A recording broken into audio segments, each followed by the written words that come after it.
Vamos começar o assunto sobre anjos decaídos. Quem são os anjos decaídos? São os demônios e o chefe dos demônios, Lúcifer, ou Satanás, ou diabo, ou antiga serpente, ou adversário, ou inimigo. Amém? São alguns nomes que nós encontramos na Bíblia Sagrada que faz referência ao inimigo.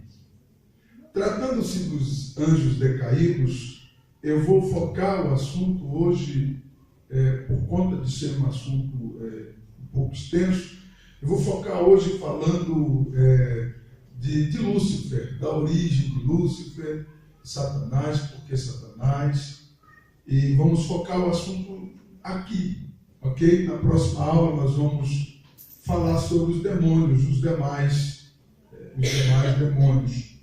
Mas hoje nós vamos focar nossa aula em Lúcifer. Amém? Vamos ler o texto bíblico para dar um ponto de partida no nosso estudo bíblico, Isaías capítulo 45. Vamos ler o texto lá em Isaías capítulo 45.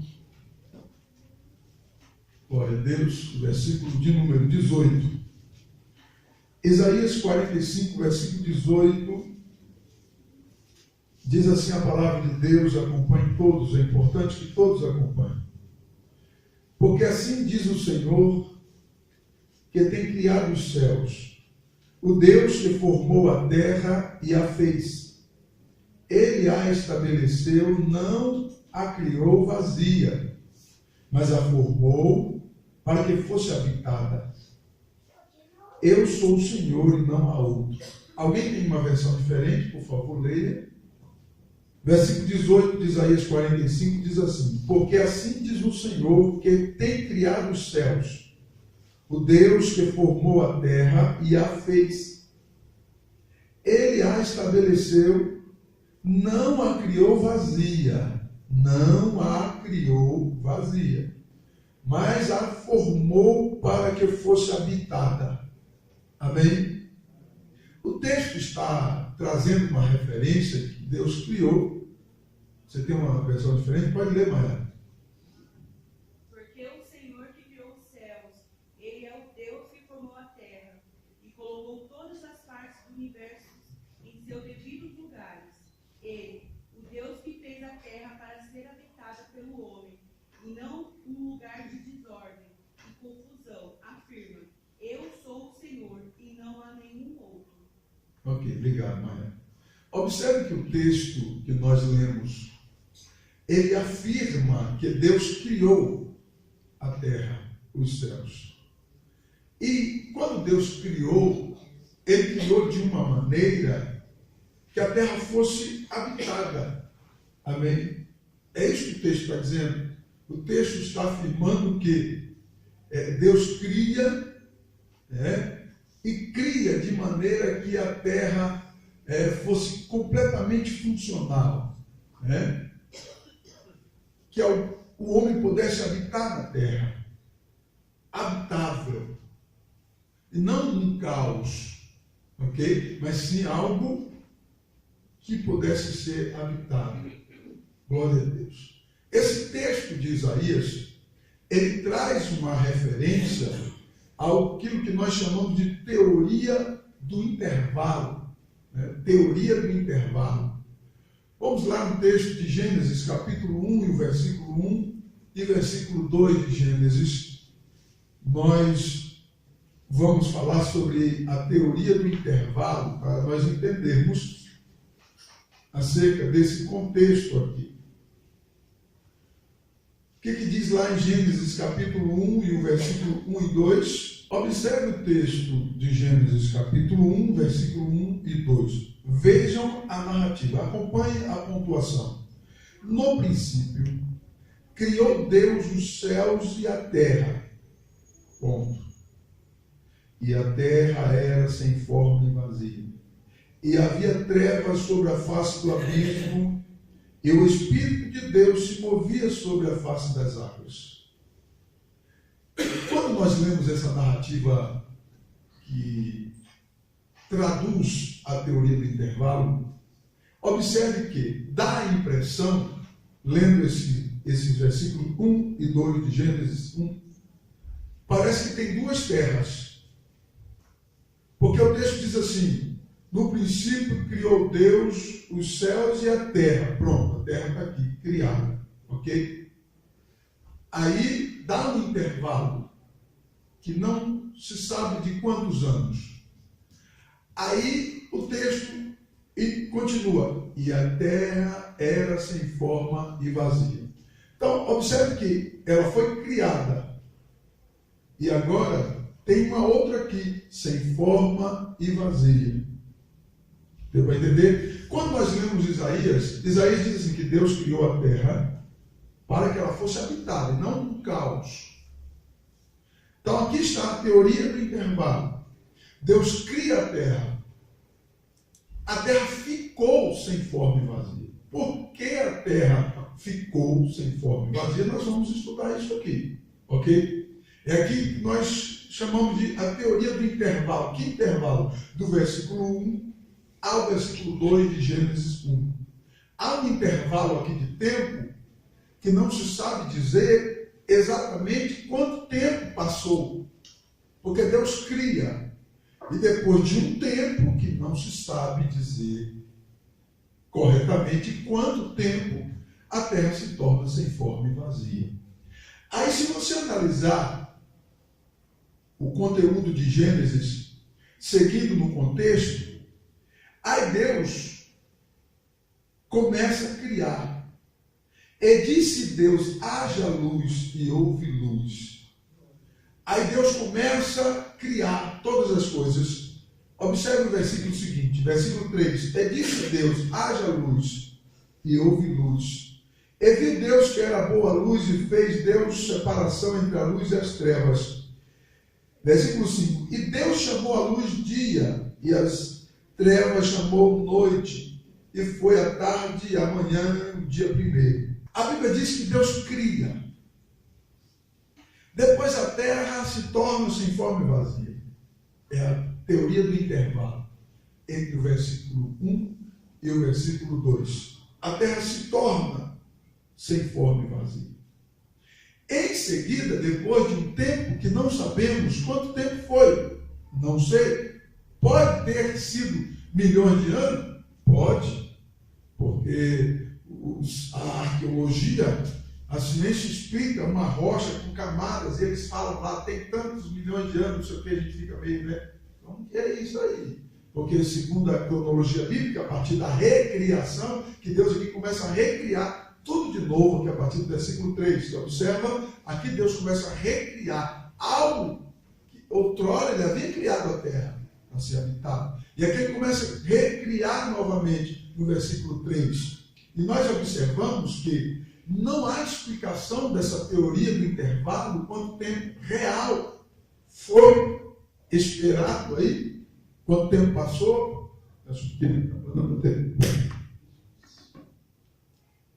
Glória a Deus. Então não existe como a gente afirmar quanto tempo passou. Mas o importante é que quando nós encontramos aí a ciência falando, através do carbono, aquelas camadas de rocha, fala tantos anos, aí você fica perguntando, né? Será que era mesmo? Será que não era? Queridos, na teoria do intervalo, nós entendemos, compreendemos aqui, que de repente pode ter realmente essa quantidade de tempo. Obrigado, David. Realmente pode ter tido essa quantidade de tempo mesmo na rocha. Porque houve um intervalo aqui no capítulo 1, do versículo 1 ao versículo 2. Ok? A questão em foco aqui, que nós vamos entrar no nosso conteúdo aqui, é entendermos aqui também, nessa teoria do intervalo, né, nós podemos encaixar aí os dinossauros, as criaturas que nós conhecemos apenas por fósseis. Né? Você vai lá e encontra um fóssil, aí o cientista fala que tem não sei quantos milhões de anos. E o fóssil está lá cravado numa rocha, lá ele se esculpe, realmente aquilo é real, existiu. Porém, está fossilizado. Nós conhecemos através de fósseis. Como explicar isso? Na teoria do intervalo. Versículo 1 ao versículo 2. Passou-se muito tempo aí que nós não sabemos quanto tempo passou. Ok? Os dinossauros não conviveram com o homem. Nós não temos essa experiência. Mas nós temos, cientificamente falando, a prova de que realmente eles existiram. Porque os ossos são encontrados, os fósseis são reais. E como explicar tudo isso? Na teoria do intervalo. Versículo 1 ao versículo 2 de Gênesis 1. Não sabemos quanto tempo passou. Ok? Até aí, amém? Agora é o seguinte, Deus cria a terra. Isaías diz isso. No capítulo 45, versículo 18, Isaías diz que Deus criou a terra para ser habitada. Não criou a terra sem forma e vazia. Como que a terra ficou sem forma e vazia? Aí que nós vamos analisar o nosso conteúdo até chegarmos na origem de Lúcifer, né? Porque nós entendemos através dos livros da Bíblia a história que revela a história de Lúcifer. Vamos ler o texto de Isaías capítulo 14 para nós entendermos na prática aqui, lendo a Bíblia.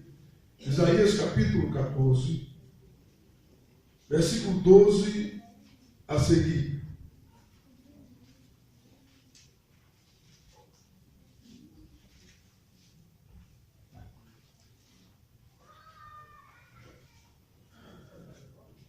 Todos sabem, são conhecedores que houve uma rebelião no céu.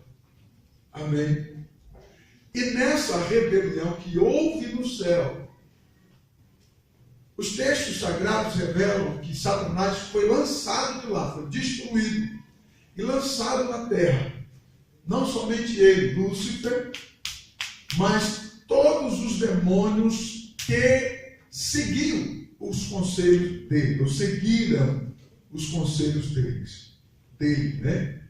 Nós entendemos, e nós vamos aplicar isso aqui na Bíblia, que nessa rebelião, nesse confronto entre Satanás e os seus seguidores, os anjos, que ambos poderosos foram destruídos por Deus, a batalha foi tão incrível que a terra se tornou sem forma e vazia. Deu para entender aí? Diga amém. Então Deus cria, se torna sem forma e vazia por conta da batalha entre Deus e os anjos. Então, aquela batalha que nós não conseguimos descrever na sua íntegra, porque não tem como descrever isso, né? Mas foi algo tão incrível, de maneira que a terra se torna sem forma e vazia. Aí a Bíblia diz que o Espírito de Deus se movia sobre a face das águas por um tempo indeterminado que nós não sabemos. Ok? Então até aí é preciso que esteja claro que a terra se tornou sem forma e vazia por conta da batalha, na rebelião nos céus, ok? Entre Satanás e os anjos de Deus. Vamos focar para entendermos aí a origem de Lúcifer, sua origem. Isaías capítulo 14, vamos ler o texto lá, versículo 12 ao 14. Acompanhe comigo a leitura para que possamos compreender o texto. Diz assim a palavra de Deus: como caíste do céu, ó estrela da manhã, filha da alva, como fostes lançado por terra, tu que habilitavas as nações. E tu dizias no teu coração: eu subirei ao céu, acima das estrelas de Deus, exaltarei o meu trono, e no monte da congregação me assentarei, da banda do lado do norte, subirei acima das mais altas nuvens, serei semelhante ao Altíssimo. Observe essa expressão do texto bíblico, né? Logicamente que o contexto está falando do rei da Babilônia, que se exaltou. Porém, nós estamos lendo a Bíblia Sagrada. Nós não estamos lendo um livro qualquer, que tem uma visão linear. Você entende o que eu digo? Nós estamos lendo a Bíblia Sagrada. Quando nós lemos a Bíblia Sagrada, nós precisamos entender que Deus, Ele não está limitado ao tempo, ao nosso tempo. A linguagem bíblica, ela é cheia de tipologia, de simbologia, de figura de linguagem, para que nós possamos entender. É só você pegar e avaliar que o texto está dizendo, acompanhe comigo. Veja se isso dá para aplicar ao homem comum. Como caíste do céu, ó estrela da manhã, filha da alva, como foste lançado por terra, tu que debilitava as nações. Essa expressão dá para encaixar com um ser humano? Não. Que caiu lá do céu, primeiro, que na época de Nabucodonosor nem avião tinha. Entenda uma coisa. A linguagem aqui é muito mais além, está se referindo a Lúcifer, muito mais além do que o rei Nabucodonosor. A mensagem bíblica é em dois sentidos. Falando com Nabucodonosor, mandando um recado para ele e também mandando um recado para Lúcifer. Porque nós estamos tratando da Bíblia Sagrada. Amém? Entendeu aí? Então o recado aqui é para Lúcifer e também para Nabucodonosor. Observe o versículo seguinte, diz assim: e tu dizias no teu coração, eu subirei ao céu e acima das estrelas de Deus, olha isso, exaltarei o meu trono, e no monte da congregação me assentarei na banda dos lados do norte, subirei acima das mais altas nuvens e serei semelhante ao Altíssimo. Não dá para aplicar isso ao humano, a alguém humano. Não tem como. Nós estamos tratando aqui de uma figura de linguagem, revelando um personagem e um homem com característica desse mesmo personagem. Dá para entender aí? Diga amém? Então aqui, a mensagem é para Nabucodonosor, que tem características de Lúcifer. E a mensagem também é para Lúcifer. Entendeu aí? Então a Bíblia traz esse sentido para que nós possamos entender. O contexto dessa passagem que é o rei da Babilônia, né? Mas o poder que está por trás do rei da Babilônia é de quem essa passagem se refere, que é o próprio Lúcifer. Então veja bem, qual foi a intenção dele, no coração dele, querer ser maior do que Deus. É aí onde vem. Vamos lá, vamos continuar. Nenhum rei mortal afirmaria que seu trono era superior ao de Deus, ou ele era semelhante ao Altíssimo. Ok? O poder por trás do perverso rei da Babilônia é Lúcifer, ou o filho da manhã, ou filho da alva. Ok? São referências de Lúcifer. Glória a Deus. Lúcifer, que é uma palavra que significa anjo de luz, ou aquele que brilha, aquele que resplandece. Então, a palavra significa isso. Ok? É o chefe do sistema mundial do mal e é o real, embora invisível, poder por trás dos sucessivos governantes. Por exemplo, a Bíblia cita o rei Tiro, rei da Babilônia, os reis Pérsia, Grécia, Roma e todos aqueles governantes perversos que têm aparecido ao longo da história do mundo. Essa passagem vai além da história humana, eu destaquei aqui. Essa passagem vai além da história humana, ok? E marca o início do pecado e do universo e da queda de Satanás. Então nós estamos diante de um contexto que traz um princípio para nós entendermos. Traz lá no princípio, para entendermos, compreendermos o que houve no princípio e chegar até aqui na nossa compreensão. Quem ele era? Quem Lúcifer era? Abra sua Bíblia lá no texto de Ezequiel. Vamos continuar fazendo referência a ele, quem ele era. Ezequiel, capítulo de número 28, para analisarmos aí, capítulo 28 de Ezequiel, versículos 11 a seguir. Fique bem atento, preste atenção, para que você possa compreender. Diz assim a palavra de Deus, acompanhe comigo a leitura.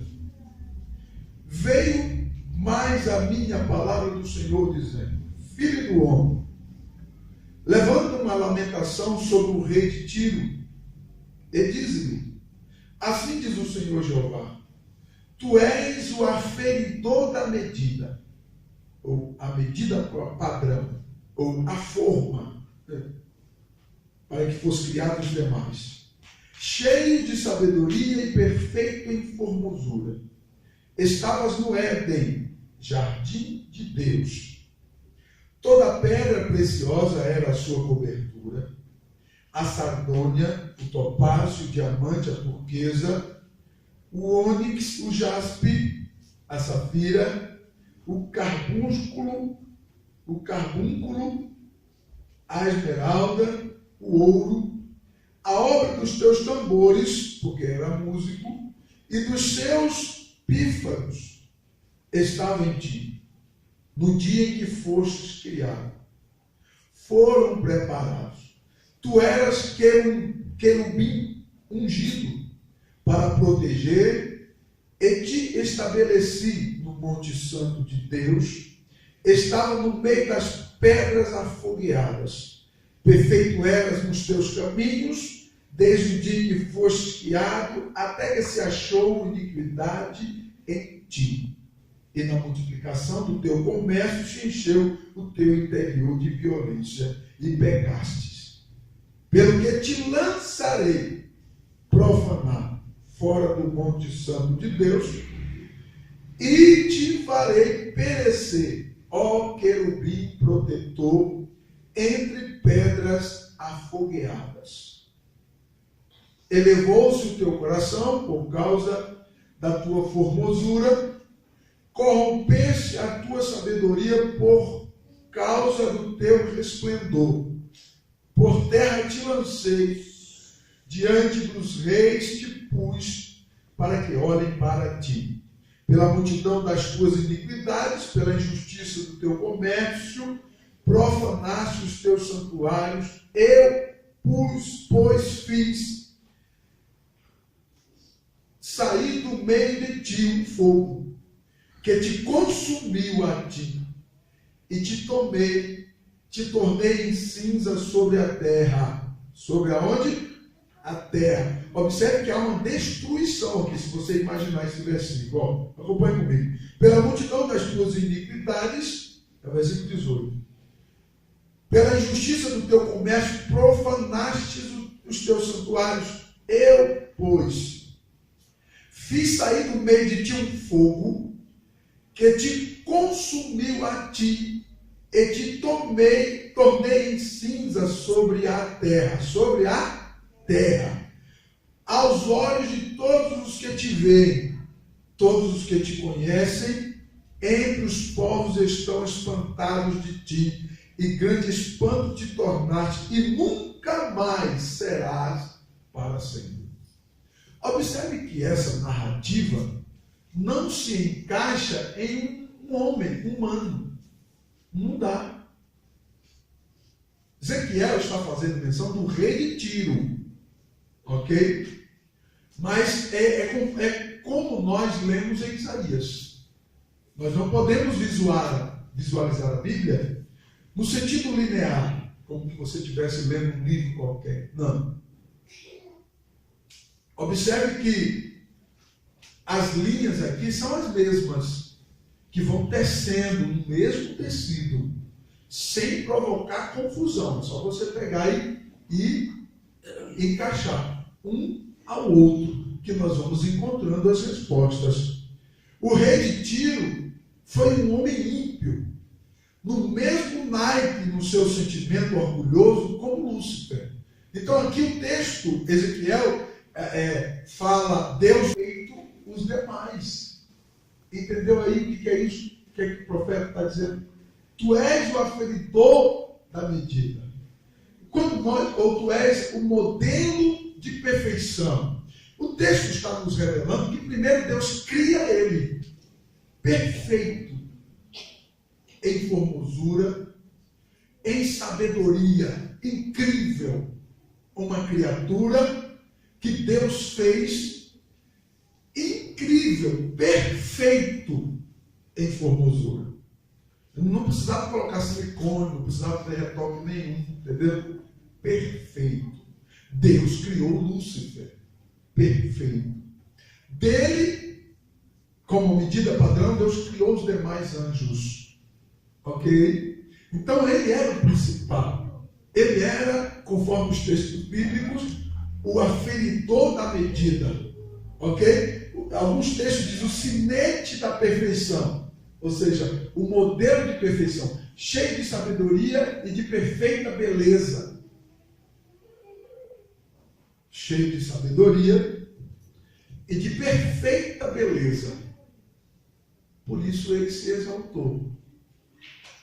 Porque era tão lindo, tão perfeito, que ele se achou que ele tinha que ser maior do que Deus. E então se rebelou contra Deus. É por isso que Deus fez cada um de nós imperfeito, né? Para ninguém achar que está com a bola toda e se rebelar, né? Cada um tem uma imperfeição aí. Observe o texto diz assim: estavas no Éden, jardim de Deus. Esse Éden que Ezequiel cita, se você analisar, não é o mesmo Éden de Adão. Não, tem uma diferença muito grande. O Éden que Ezequiel cita, em que Lúcifer está, é um mineral. Todas as pedras preciosas são citadas ali. Não é citado outras coisas, a não ser um reino mineral. E lá habitavam os anjos. Ou seja, a primeira criação terrestre era mineral. Nós chegamos a essa conclusão. Você entendeu, diga amém? Então, a primeira criação terrestre era mineral. Pedras preciosas, topázio, safira, ouro. Todas as pedras preciosas estavam lá. Ok? Se torna sem forma e vazia pós-rebelião. Observe que o texto, o versículo 18, diz que Deus fiz sair do meio de ti um fogo que te consumiu a ti e te tornei em cinza sobre a terra. Está falando de uma destruição do próprio Lúcifer aqui, sim ou não? Então o texto está revelando uma grande destruição e sobre a terra, essa grande destruição. Então nós encontramos a terra agora sem forma e vazia. E Deus começa a recriar novamente, e aí já um Éden diferente, onde ele coloca Adão e Eva após criar todos os animais, a fauna e a flora. Até aqui, amém? O texto de Ezequiel, observe que não dá para se aplicar a um homem comum. Porque o versículo 14 diz assim: você foi ungido como um querubim, guardião. Não dá para aplicar isso a um homem. Ok? O texto está se referindo a Lúcifer. Eu estou falando dessa ênfase porque se você pesquisar, você vai encontrar pessoas que vai dizer para você assim, ó, está falando do rei de Tiro, não está falando de Lúcifer. Entendeu por que eu estou dizendo dessa ênfase? O texto, para uma pessoa que não é espiritual e não entende o contexto teológico, ele vai entrar nessa questão. Só que nós encontramos subsídios teológicos muito grandes para poder afirmar que não é uma afirmativa para o homem, porque ele disse que tu foi um querubim ungido, guardião, um querubim protetor. Isso nos diz que não estava falando de um rei humano, mas sim de Lúcifer, um anjo guardião, um anjo poderoso, um querubim ungido, protetor, ok? Para proteger. Até aí, amém? Por que esse querubim protetor? Nós encontramos subsídios teológicos para poder explicar isso. Observe que quando Moisés fez o propiciatório, ele colocou no Santo dos Santos, no tabernáculo, e a glória de Deus veio e habitou entre os querubins. E os querubins faziam o quê? Cobriam o propiciatório com suas asas. Lembra o propiciatório? A Arca da Aliança. O propiciatório o que é? A tampa da Arca da Aliança. Então a Arca da Aliança, né? E a tampa da Arca de ouro tinha 2 querubins sobre a tampa da Arca, e eles curvados e as asas deles cobrindo a Arca. Ok? É uma referência para proteger os querubins, feito para proteger a glória, né? O propiciatório com suas asas. Assim vemos que Satanás era um querubim que tinha a posição de guardar o trono do próprio Deus e proteger a sua santidade. Olha a posição dele. A posição dele é a maior posição que você possa imaginar, conforme os subsídios teológicos que nós encontramos aqui. E, no entanto, cheio de perfeito em formosura. É por isso que para ele não há perdão, meu irmão. Ele era perfeito em tudo. E ele se rebelou contra Deus. Ok? Estava na posição mais elevada que você possa imaginar. E mesmo assim, ele se rebela contra o seu próprio Criador. Ok? Aí temos em Ezequiel uma imagem da mais elevada das criaturas de Deus. Perfeito em sabedoria, de beleza, indescritível, um músico como nenhum outro. Além de tudo, foi-lhe dada esta posição elevada e exaltada. O que é que Lúcifer faz? Se rebela contra Deus. Dá para você imaginar um negócio desse? Eu quero que você entenda que Deus já teve a experiência, Ele sabe de tudo, Ele já teve a experiência de dar tudo sem faltar nada para a pessoa e ainda assim se rebelar contra Ele. Dê glória a Deus porque você é imperfeito em algumas coisas, tá bom? Mas a mão do Senhor está guardando você, cuidando de você, livrando você e garante um lugar no céu para você se você continuar caminhando na presença do Senhor. Amém? E não somos merecedores de tudo aquilo que nós alcançamos de Deus. É por sua graça e por sua misericórdia. Somos criaturas também, assim como os anjos, seres incríveis, também foram criados. Amém? A grande questão aqui em ênfase, né? A grande questão em ênfase é: entretanto, essa criação, com todos esses atributos maravilhosos, também tinha livre arbítrio. Aí está. Que Deus criou os anjos poderosos e deu a eles aquilo que eu e você temos: livre arbítrio. Agora eles não têm mais, ok? Os anjos, nem demônios, nem anjos. E demônios são anjos decaídos, ok? Nenhum deles hoje tem livre-arbítrio. Deus tirou o livre-arbítrio e deu a mim e a você. Então, nós temos o livre-arbítrio, os anjos não têm. Eles fazem a vontade de Deus e acabou. Mas aqui, na rebelião, eles tinham ainda. Tá? Foi por isso que o texto revela: você se encheu de violência e pecou. É por isso que Deus, através do profeta, traz essa declaração para Lúcifer, porque ele tinha livre escolha, ele tinha a maior posição, era dotado das maiores capacidades e era perfeito. Porém, ele tinha livre escolha. Ele podia escolher obedecer a Deus ou desobedecer a Deus. E o que é que ele escolheu? Desobedecer a Deus. Foi só uma vez. Foi destruído. Dê glória a Deus por sua vida. Quantas vezes você já desobedeceu? No seu livre-arbítrio? E Deus não fez o mesmo que ele fez com Lúcifer? Sabe por quê? Por causa do sacrifício de Cristo na cruz do Calvário por mim e por você. Por isso nós não somos fulminados. Ok? Dá para entender isso? Então observe que, por ter um livre-arbítrio, se rebelaram contra o seu Criador. Isaías 14:12. A escolha de Lúcifer, a iniquidade encontrada nele, a escolha dele foi isso. Ele não quer ser um servo de Deus e nem fazer aquilo com que foi criado para fazer. Qual foi a rebelião dele? Ele não quis fazer aquilo pela qual ele foi criado para fazer.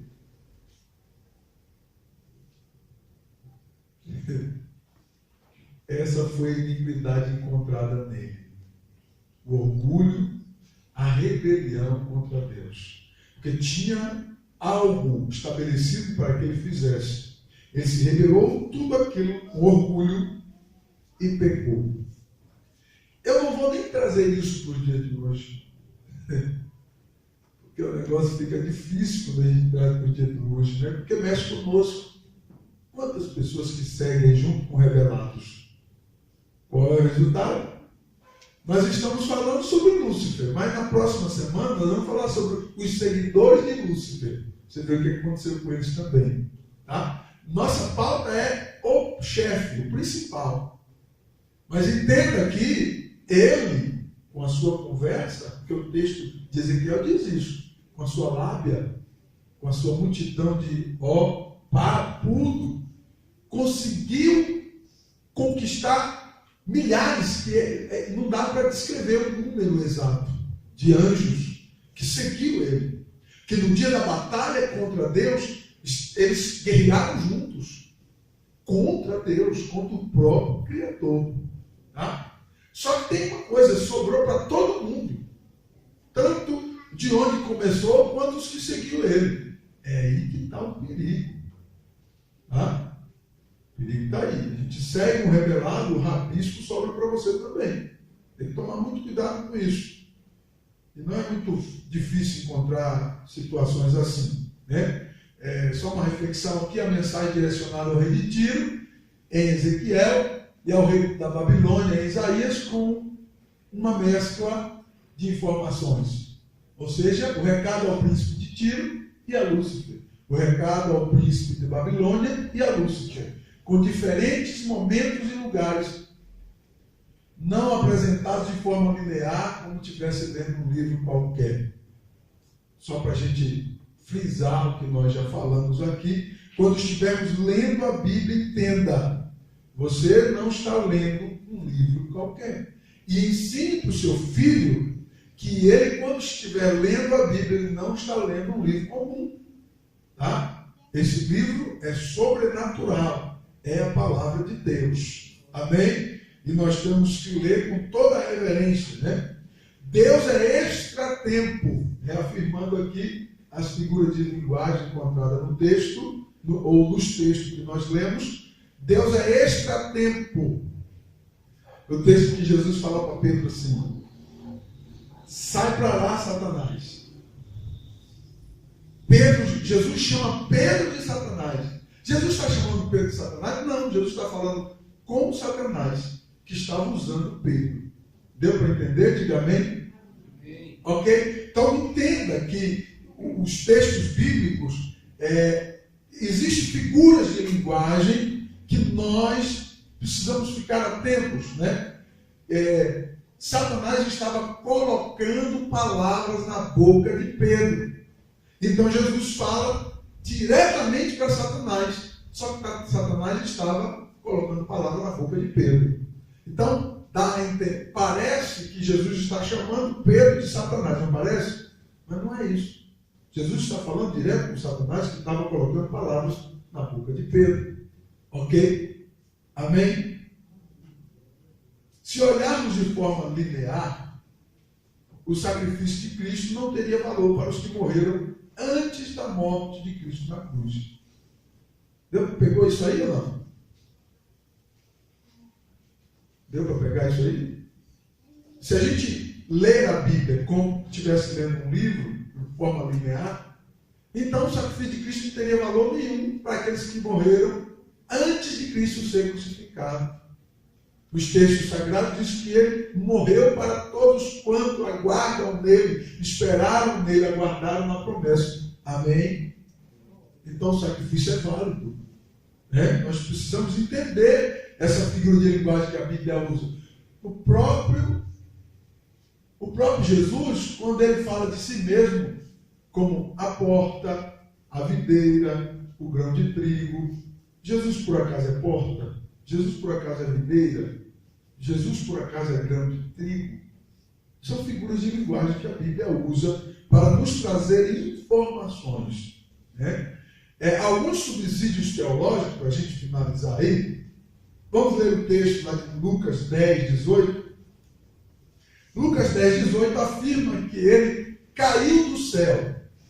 É uma referência a Satanás, dizendo que ele caiu do céu. Então isso vai servir como contexto de Isaías e Ezequiel. Ok? O texto também de 1 Timóteo capítulo 3, versículo 6, ele fala que o pecado de Satanás foi o orgulho. Então observe que isso serve como contexto aos textos de Ezequiel que nós acabamos de ler. Que o pecado dele foi o orgulho, a rebelião contra Deus. Em Isaías 14, versículo 15, afirma o seu destino, o mais profundo abismo.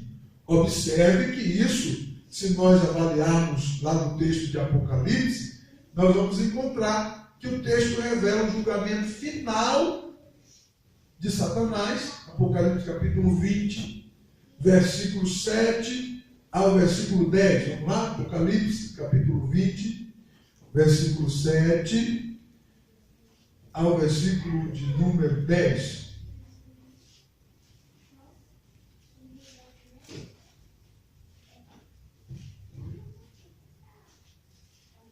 A epígrafe diz assim: Satanás é solto depois vencido para sempre. Versículo 7. E acabando-se os 1000 anos, Satanás será solto da sua prisão e sairá a enganar as nações que estão sobre os 4 cantos da terra, Gog e Magog, cujo número é como a areia do mar, para as ajuntar em batalha. E subiram sobre a largura da terra, e cercaram o arraial dos santos e cidades amadas. Mas desceu fogo do céu e os devorou. E o diabo, que os enganava, foi lançado no lago de fogo e enxofre, onde está a besta e o falso profeta, e de dia e de noite serão atormentados para todo sempre. Então, observe que o texto de Apocalipse revela o destino final de Satanás, a besta, o falso profeta e os ímpios de toda a história, que é o lago de fogo, e os demônios também, que se rebelaram junto com Satanás. Então, isso conforme o texto de Isaías capítulo 14, versículo 15, que afirma que o destino dele é no mais profundo do abismo, que é o lago de fogo. Entendeu aí o contexto teológico? Então dá para a gente aplicar, entendendo que os textos fazem referência a Lúcifer. O Apocalipse capítulo 12, versículo 7 e 8, refere-se também faz uma referência a uma batalha espiritual, tratando-se de Satanás como inimigo de Deus. Tudo isso são diferentes diferentes fios, como eu disse aqui, de um mesmo tecido, todos entretecidos, contudo não de forma linear como os livros comuns. Entendeu? Nós encontramos diferentes fios aí, um contexto, um texto aqui, um contexto ali, outro lá, nós vamos juntando isso no mesmo tecido, trazendo, focando uma mesma mensagem para entendermos a origem de Lúcifer. Antes Lúcifer, depois de destruído, Satanás, que quer dizer inimigo de Deus, adversário. Amém? Então Lúcifer, anjo de luz, filho da alva, aquele que brilha, aquele que é brilhante, ok? Aquele cheio de esplendor. Lúcifer significa isso. Mas agora, depois de destruído, Satanás, inimigo de Deus, adversário, diabo, ou antiga serpente, como diz o texto de Apocalipse. Amém, amados?